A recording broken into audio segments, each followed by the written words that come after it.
আমাদের সদর দরজার পূর্ব দিকে 2 দিকে আতপ চাল দিয়ে তার উপরে তেলের প্রদীপ দিলেই বেশি ভালো হয়, না থাকলে কি করবে, তখন তেলের প্রদীপই জ্বালাতে হবে।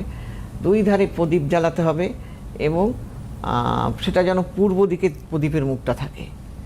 আবার উত্তর পূর্ব দিকে একটা প্রদীপ জ্বালাতে হবে, যাতে মুখটা উত্তর পূর্ব থেকে থাকে, সেইভাবে সেটা ঘিয়ের প্রদীপ হবে। হ্যাঁ, আবার অশ্বত্থ গাছের গোড়ায়, সেটা বাড়ির কাছে হোক বা দূরে হোক, পারলে, না পারলে কেউ যদি না পায় তাহলে আর কি করবে, তাহলে সেখানেও কিন্তু সর্ষের তেলের প্রদীপ বা তিলের প্রদীপ জ্বালাতে পারি।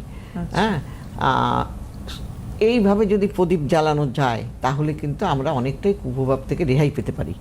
আবার আমরা সেদিন কি খাবো না, কি বর্জন করব, সেটা হলো মুসুরির ডাল।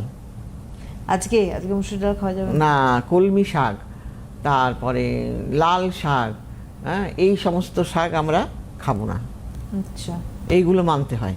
তারপরে তোমার যারা গর্ভবতী তারা যেন বাইরে না যায় রাত্রিবেলা, বাইরে গ্রহণ চলাকালীন বাচ্চারা যেন বাইরে না যায়।